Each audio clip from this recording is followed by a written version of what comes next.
Monsieur le directeur du Dauphine Libre. Nous vous remercions d'avoir accepté de couvrir l'événement de Thonon-les-Bains sur l'Université populaire des Patriotes sur le thème de l'ENRJ et le discours de Florian Philippot, président du Mouvement des Patriotes. Nous remercions, votre journaliste, Monsieur Matteo Noël de s'être déplacé, mais cela aurait été plus profitable pour vos lecteurs s'il était resté sur le fond des sujets et notamment les débats. Je vous adresse donc ce droit de réponse. En vous remerciant de bien vouloir le diffuser. Droit de réponse de Patrick Garlatirfre du Mouvement des Patriotes en Haute-Savoie sur l'article de Monsieur Matteo Noël, journaliste au Dauphiné Libéré, concernant l'article du dimanche 2 février 2025 couvrant l'événement des universités populaires des Patriotes sur le thème de l'ENRJ avec des intervenants de grande qualité et le discours de Florian Philippot. Dans cet article, Monsieur Matteo Noël est à sa propre écoute, mais pas à celle des intervenants. On sent dans son article que c'est un européiste convaincu au point qu'il ne s'est pas encore rendu compte des pouvoirs de l'Union européenne en matière énergétique comme dans tous les autres domaines. Article.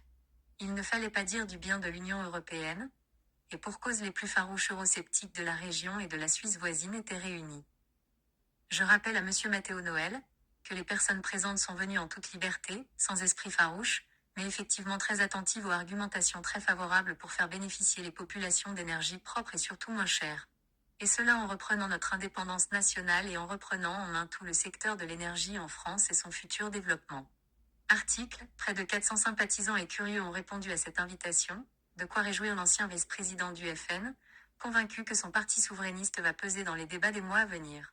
Parfois il faut grandir et être honnête. Pourquoi ne pas admettre que Florian Philippot est le président d'un mouvement qu'il a créé de par son expérience politique, d'abord en puisant dans les œuvres du général de Gaulle qui lui a donné son amour pour la France, qu'il a lutté en tant que jeune de 20-21 ans contre la monnaie en euros.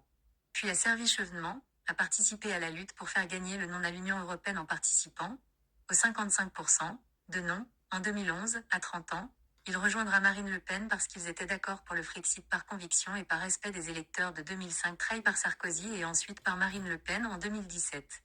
Article. Florian Philippot appelait dans une salle garnie de têtes grises convaincus à la destitution du traître Macron et à la fin d'un règne et d'un régime, les européistes sont des eurofascistes.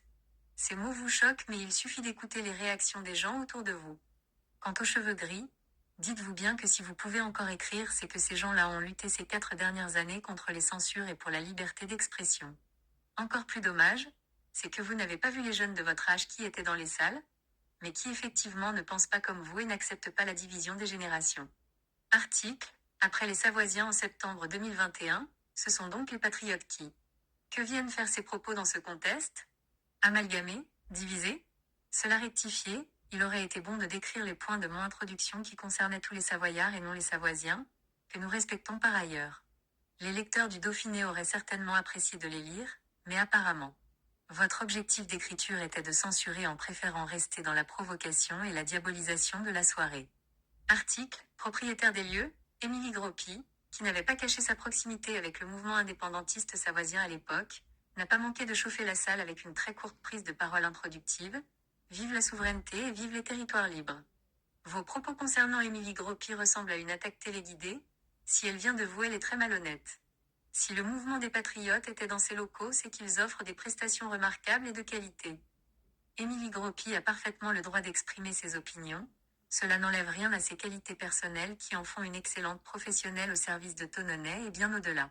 Que vous soyez de gauche, fasciste, européiste, c'est votre droit et votre liberté, mais apprenez à être objectif dans la description des faits, d'autant que si le territoire du Dauphine a été à une période libre, c'est que les patriotes de l'époque connaissaient les valeurs de Vrit, de liberté dans l'information que vous semblez méconnaître. Notre mouvement lutte pour ces valeurs et pour la paix, et surtout pas pour les divisions politiques avec lesquelles vous semblez jouer en défendant les thèses et langages des européistes et mondialistes qui ruinent la Haute-Savoie et la France. En quelque sorte, devenez un vrai journaliste, neutre, commentant des situations et des faits, et sortez de votre rôle des influenceurs. S'il en est ainsi, c'est avec plaisir que je vous rencontrerai de nouveau. Cette réponse sera envoyée dans l'ensemble des réseaux qui accepteront de la diffuser. Patrick Garlati.